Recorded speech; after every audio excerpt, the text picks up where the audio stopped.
therefore he had ice-based moves. And that was kind of what was the trade-off for the less intricate fighting system. But what made Mortal Kombat, as you saw there, an arcade phenomenon was the violence, the blood, the gore, the fatalities. These were incredible, as you can see here. Flawless victory fatality. Never get tired of that. So good. And these were hidden moves that were kind of like a word of mouth thing that you had to, people at, kids at playgrounds were like, I know how to do Sub-Zero's spine rip move. I know how to do Kano's heart rip. This is the awesome things before the internet. You had to know a guy. You had to figure out everything. You had to figure it out. Nowadays you sat there with the controller for hours trying to be like, is it forward, down, back? Yeah. What am I doing? So many people would mess up trying to do this. And with violence came controversy. Now, Mortal Kombat was, of course, popular and violent. People traveled around the block just to get a hold of this new phenomenon of the game.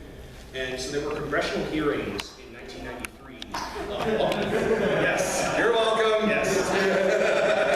I threatened him to do that. I'm on pain of death. Yes. In 1993, congressional hearings were done in Washington trying to talk about the regulation of the content that younger gamers, mainly children, could view. And this actually had an impact on the not only the industry at large, but the home industry.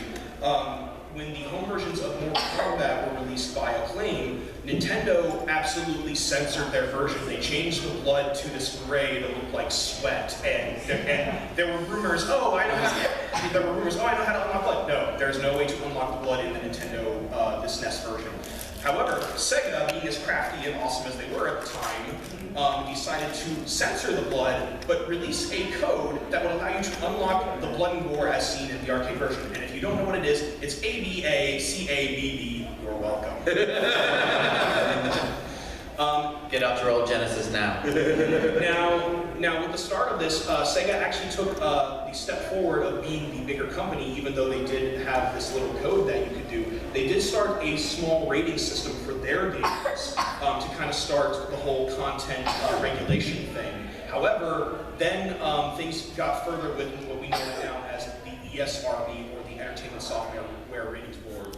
And now that's what we have today, as you see all those little letters on the corners of all console games to show what content is in the game and whether it's for you. I've had enough talking about 2D. I think it's time we step into another dimension. Another dimension? Another dimension. Another dimension. Another dimension. Another dimension. Another dimension. So, other than uncensoring Mortal Kombat, Sega also took a stride and revolutionized the fighting industry with the first known 3D fighter, Virtua Fighter, released in 1994. It was the first full 3D fighter, and the game was developed by the AM2 division, which was known to be Sega's division, the go-to guys for anything 3D in the Sega industry. These were the same guys who would go on to make Virtua Racing, Virtua Cop, You're sensing a pattern here? Yeah, Virtua everything Virtua. Virtua Asterisk. Yes. Now, of course, it had polygonal graphics and what was a simple 3-button combo system, as opposed to the 6-button thing that was going on at the time, and the ability to knock an opponent out of the ring during the match. And once again, the most floaty game since 1-2 Kung Fu. Oh yeah, moon jumping. I'm talking moon jumping, okay? Moon jumping everywhere. So. Now, the mid-90s was when we reached the peak, as you can see by this cluttered advertising mess. I'll be talking about some of these things tomorrow. Yes, you will be. Fighting games in the mid-90s started to reach that pivotal moment where the popularity has never been the same. It hit the mainstream. Arcades were with a buzz with both good and bad fighting games. Hollywood took notice of Mortal Kombat and Street Fighter and made what is known to be the gold standard of video game movies and what is considered to be the cheesiest but enjoyable Oh, very. Absolutely. Thanks to good old Raul Julia playing the Bison. The day M. Bison arrived in your village was the most important day of your life. For him, but it was for me, Tuesday. it was just Tuesday. Now, of course, a lot of games kept getting sequels. Mortal Kombat got MK1 or MK2 and 3. Sega started to see competition in the 3D fighting realm with the introduction of Tekken, which was primarily at the time a Sony game for the PlayStation. And then SNK was going the distance with taking all their fighters at the time, putting them in the mixing bowl, and creating the King of Fighters, which had characters from Fatal Fury, Art of Fighting, Ikari Warriors, everything that SNK did at the time. And let's not discount also the masterful naming conventions of Capcom for all their sequels, like Street Fighter 2 Turbo, Super Street Fighter 2, Super Street Fighter 2 Turbo, Hyper Street Fighter 2. Yeah. And of course, Street Fighter also had the successful prequel series of Street Fighter Alpha, which took place between Street Fighter 1 and Street Fighter 2, and had 3 different iterations. Everybody get your timelines out. They're terrified of the number 3. They really are. They are. There is no other explanation. However, they would hit the number 3 later, but we'll get into that. All right. Now, here we are with the steady decline of the fighting genre in the 90s. The 90s there was just, fighting games were everywhere, and it was starting to saturate the market. A lot of games were starting to adapt to 3D with various results. Definitely various results. Yes. And it's all dependent because a lot of games were, as you can see, Mortal Kombat was making the jump to 3D with Mortal Kombat 4, but it wasn't as intricate as other fighting games at the time, which were trying to veer towards more realistic martial arts. Mortal Kombat 4 kind of stuck to its roots with its simplified fighting, just in a 3D spectrum. And then Capcom, actually, they did make a few attempts with 3D in their fighting games, to some good, like Rival Schools. Love that game. And some in the middle, like Street Fighter EX. Yeah, I was just about to bring that one up. To the point that, Capcom would actually take a jump back to 2D with Street Fighter 3, but again, we'll get to that later. The 90s, however, with the decline of the one-on-one fighter, there was an increase of popularity for arena fighters and brawlers such as Super Smash Bros. And Capcom's cult classic series, Power Stone. And, the future of the fighting genre was, remained to be seen at the time, so, yeah. Oh, wait. But then something happened. So, as we were just saying, at the turn of the century, we had that period. We weren't sure what the future was going to hold for fighting games. There was a lot of things in flux, and the initial momentum from Mortal Kombat and Street Fighter was beginning to wane. And one of the things that was taking hold is the fact that home console gaming was becoming the new norm. I miss my favorite arcades from when I was a kid. Yeah, Amen. Amen. I used to work with one. Rest in peace. But franchises basically had to adapt to the times or be left behind. And some were successful at the transition while others were not. But one trend that did serve to keep the fighting games relevant and in the public eye during this time period is competitive gaming. Throughout the 2000s, multiple organizations sprung up, providing gamers a chance to compete in the games that they love for a chance to win fabulous cash and prizes. Like a new car! No, not really. Oh. So while titles such as Call of Duty and League of Legends have certainly drawn the attention of many competitive gamers, the nature of the fighting game cannot be ignored. Organizations such as Major League Gaming and ESL sponsor tournaments for various fighting games. In fact, ESL's recent Mortal Kombat Championship was actually featured in a documentary miniseries that aired on the CW. Now, probably nowhere else does the fighting genre shine more than at EVO. The EVO Championship Series began in the late 90s as... Oh, you just skipped Jumping out of it. Back. Okay, began in the late 90s as a small Street Fighter II competition in California that was entitled Battle by the Bay. Throughout the 2000s, EVO steadily grew in attendance and the scope of the fighting games they played, and this past year's event was held in Las Vegas with over 3,200 players playing 9 different fighting games and over $300,000 in prize money. Damn. Sounds pretty nice to me. And tournaments have spawned throughout the nation, ranging from the large ones we just discussed to small community tournaments Like right here in Zenkaikon. Yeah. This guy came in 4th place at the MK9. Really? Second. Yeah, second. Oh, That's right, yeah. don't you mess with me, man. Oh, that's right. I came in 4th. Woo. Okay. Don't bring me down, brother. Okay. Turn that back. So, yep, that's me in cosplay from last year. Rocking the Mortal Kombat tournament. And I really was this close to winning, mister. Really were. I sense some bitterness since last year. It was a fantastic katana versus katana battle. Well, we can Alright. we can have our ultimate battle of destiny at MKX in the gaming room. Heck yeah. All right. So how about let's dig into some of the big franchises? What the hell? I guess. All right. They heard that something was going down. All right, so let's talk about some of the big franchises of the new millennium. We're going to start right at the year 2000 with a game that was featured at EVO for a full decade following its release. Marvel vs. Capcom 2. Yeah.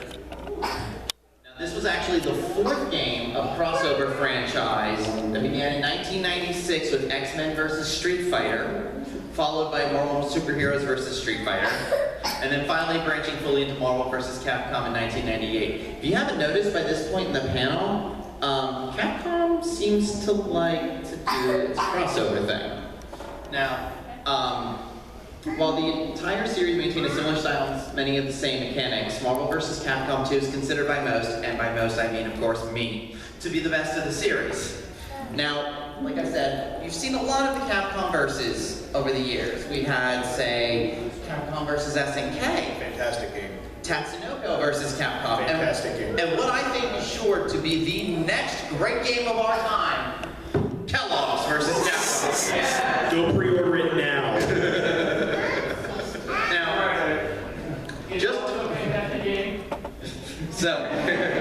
just a few features that Marvel vs. Capcom helped bring to the fighting game forefront include that of tag team fighting. While past versions of the series focused on 2-on-2 tag teams, Marvel vs. Capcom 2 added a 3rd fighter to each side, creating new opportunities for battle strategies. Players could tag out to another fighter throughout the battle, and that initial fighter would be able to restore a portion of their health bar while being swapped out.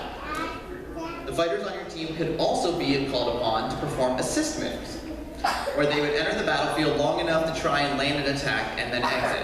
Assisting teammates would also be vulnerable to being damaged during their time on screen. Now, some other games implemented similar assist systems where they would have the assisting character be invincible, not so in this case. Another staple of the franchise that has certainly caught in within the genre is the concept of leveling up your player. And that's why I love Marvel vs. Capcom 2. Stop the thing! Stop the thing! Stopping the thing. The thing is stopped. So, in Marvel vs. Capcom 2, players have a bar on the bottom of the screen that would build up during the fight, allowing for some pretty intense attacks at higher levels, as, well, we just saw. Multiple times. One of the other features was that of air combat. Marvel vs. Capcom, being a 2D fighter, added another dimension, not by going 3D, but by going into the air. You could perform combos in the air and do many of the same things you could do on the ground while airborne. And if only I could figure out how to do this myself. So, speaking of adding dimensions, how about we take a look at one of the biggest 3D franchises of the new millennium? Soul Calibur. Which began as, depending on where you lived, either Soul Edge or Soul Blade, depending on where you were, what country, what copy of the game you had to get your hands on. It's been a fighting game staple since actually 1996. For the purposes of this, we're going to focus mainly on Soul Calibur 2, but most of the elements have remained consistent throughout the series. First and foremost is the game's reliance on weapon combat. Fighters were each outfitted with a unique weapon and battle strategy, which relied heavily on your use of these weapons. The series also included Weapon Master Mode, in which you followed a story path and completed various missions in search of the ultimate sword. Appearing for the earliest days of this franchise, Weapon Master actually served as a precursor to the sprawling cinematic story modes we see now throughout the fighting game genre. And as somebody with experience playing Soul Edge as a kid, especially my brother was a big fan of it. Weapon Master mode was actually how you unlocked all the fighters' various weapons in the game. You had to play through it, or else you're stuck with the arcade standards. Yep. Right? Now, as mentioned earlier, Soul Calibur franchise was one of the most successful 3D fighters from its inception. While at a time when other fighters were struggling to make the transition out of 2D. Like with Virtua Fighter, combatants had to be cognizant of where in the arena they were at all times, or they might suffer the same fate as poor Taki here.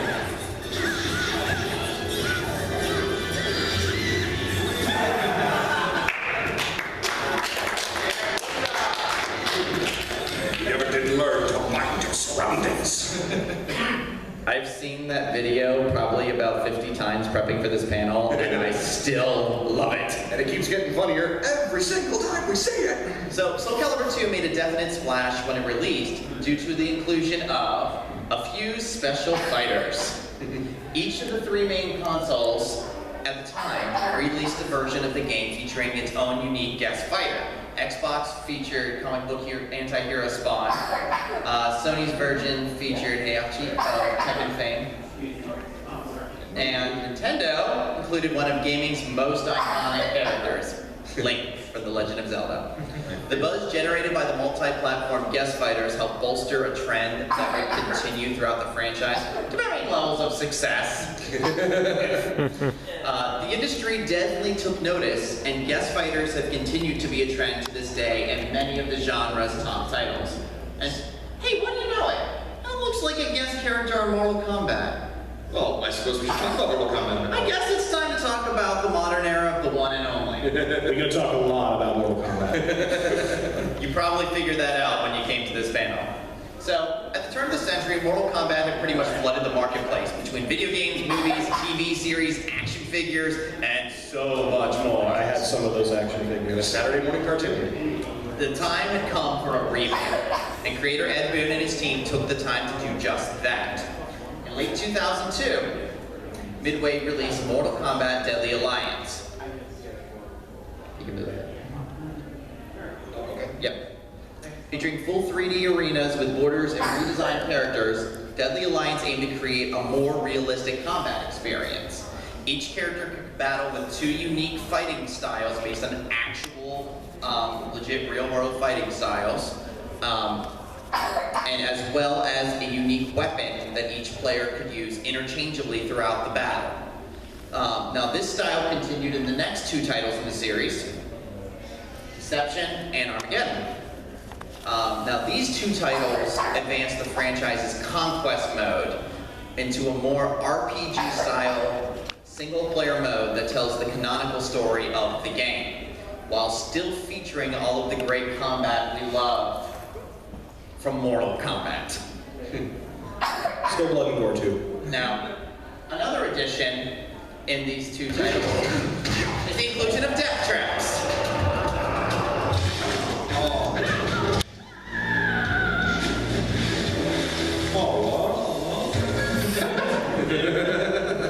I figured I would just let them speak for themselves. Yeah. Now, Round enders. Now, the 3D era was, the initial 3D era is very successful, but as with all good things, if you do not evolve, you die.